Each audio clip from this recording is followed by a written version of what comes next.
Hi guys, I'm back, and this time with some book reviews. So last time I said I was going to read Brighton by Michael Harvey, which I did, and I'm going to talk about in a second. And then I'm going to talk about A Little History of Religion by Richard Holloway. And the reason being, I don't have a huge amount to say about Brighton, and I just thought, I better read another book and make it worthwhile to record a video. So Brighton by Michael Harvey. Never read Michael Harvey before. Brighton is not in the UK, as you might think on first blush. It's a suburb in Boston. And this book is quite weird in the sense that it's had rave reviews. And when it's strong, it's really, really good.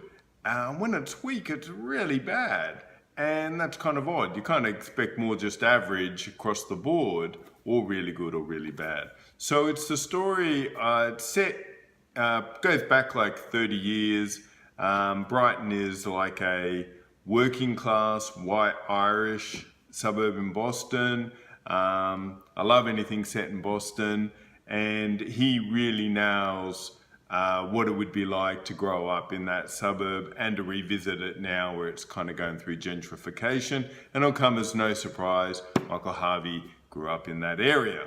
So it mainly centers on two guys, Kevin Pierce, who's kind of the golden boy of the Pierces, who are a working class Irish family, doing a little bit better than most, but still, and he, through various reasons, has to flee and go to New York and comes back years later as a reporter and starts to look in some closets, and skeletons always come out.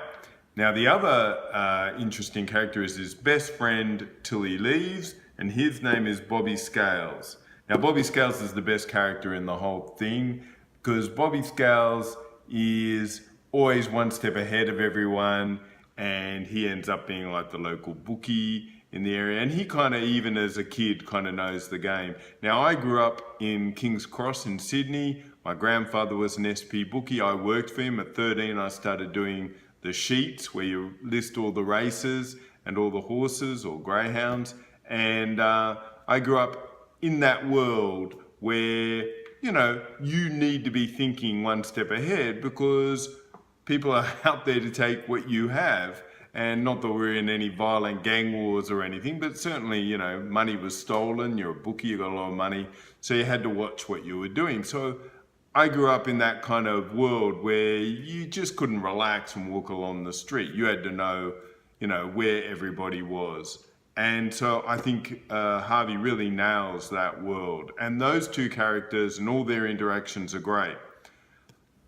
The world building is fantastic. When I say world building, he hasn't built a world really in the sense he's revisited his old neighborhood and he brings it to life. But he does nail that, and it is really good. And it's probably worth reading if you're into Boston noir. All that part is just fantastic. I thought, especially in the prologue, it's like 30 years ago, and then he revisits and you can see the changes. But the rest of it is very clunky. The prologue introduces all these characters, especially this big Pierce clan, and it is actually very hard. Like, I pride myself as being a big reader, film goer. I'm normally the guy who explains the film, knows who everyone is. I had a lot of trouble keeping track of who was who because they use very similar names, but across 3 generations. So sometimes you're not sure if that's a daughter or a granddaughter or someone else, a sibling. It gets very clunky. And in that first part, I was actually a little bit confused. Now, of course, over the whole book, you kind of worked it out. Then some of the plotting is just, I thought, ridiculously simple. Lots of cliches, lots of just coincidences. I hate coincidences, and this is full of them. And then by the end of it, there's just some crazy shit. I mean, it doesn't make sense at all, and really disappointing, I thought. So that was Brighton by Michael Harvey. Now, on the other hand, I absolutely loved A Little History of Religion. Now, I am an atheist, but I am fascinated by mythology and religion. I've read numerous books on it. I just spent 4 years reading the Bible out loud Every day I'd read a couple of pages. And the reason why I did it out loud was, if you ever tried to read the Bible, it's very easy to just flick a few pages, especially when it's like listing who begat who and all the tribes of Israel. And so I thought, if I read it out loud, I want to pick up the majesty of the language, but also it'll give me a discipline where I won't just miss a bit.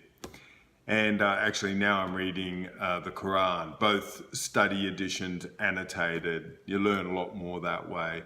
So when I saw a little history of religion, I'd read a little history of the world, which is the original in this series, which was produced, the guy who wrote, I can't remember, I think it's C.S. Gombrach, I'm not sure. So he was a German school teacher, and he was asked by the German government to produce a book which everybody could just read in late primary, early high school, which would just give you a really thorough but shallow background about the world. And it's a really good book. I bought it, I read it, gave it to my son, he's read it.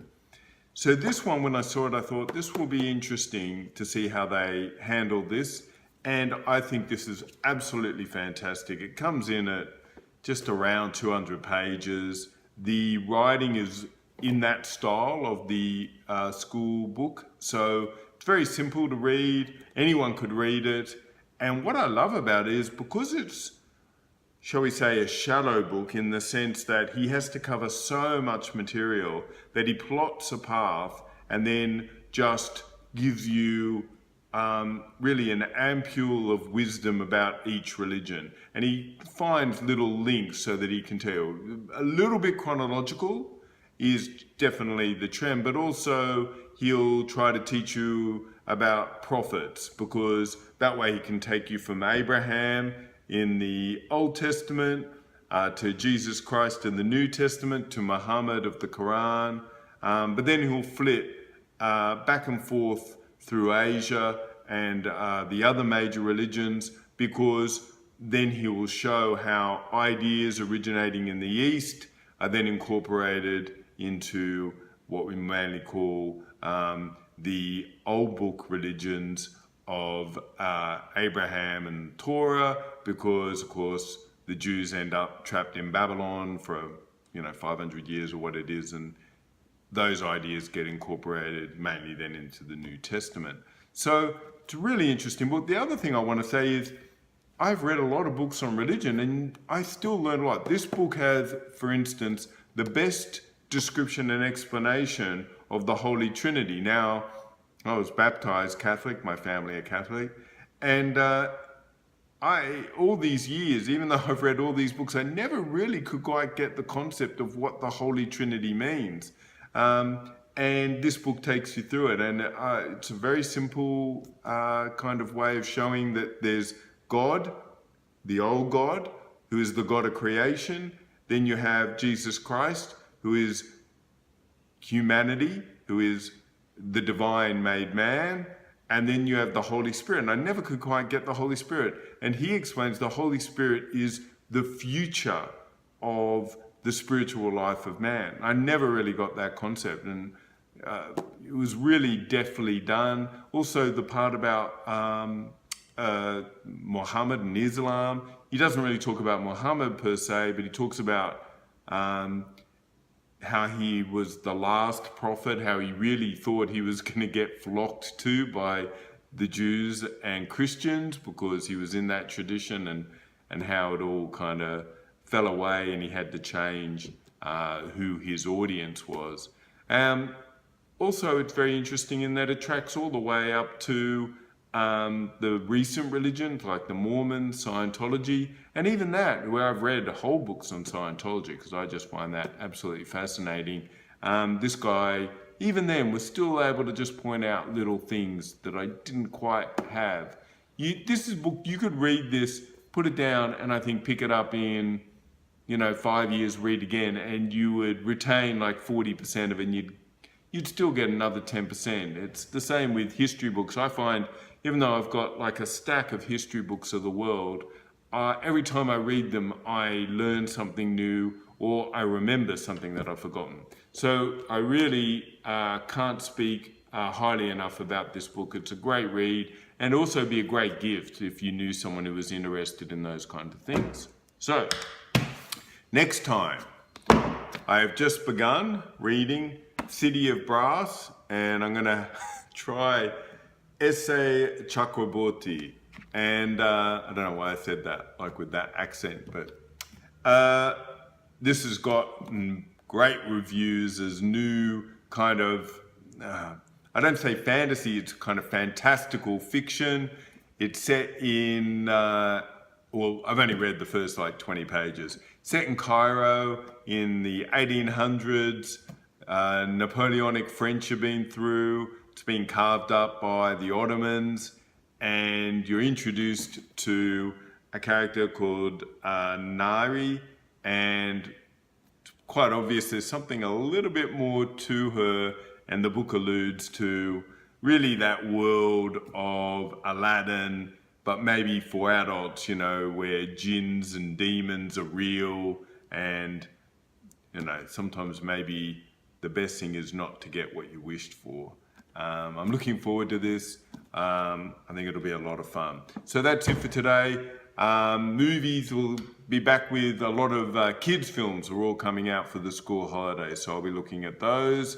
And if you like what I'm doing, subscribe, hit the little bell, and then you always know when I've done something, and I'm on Twitter at Guru Eden. So I'll talk to you soon. Bye.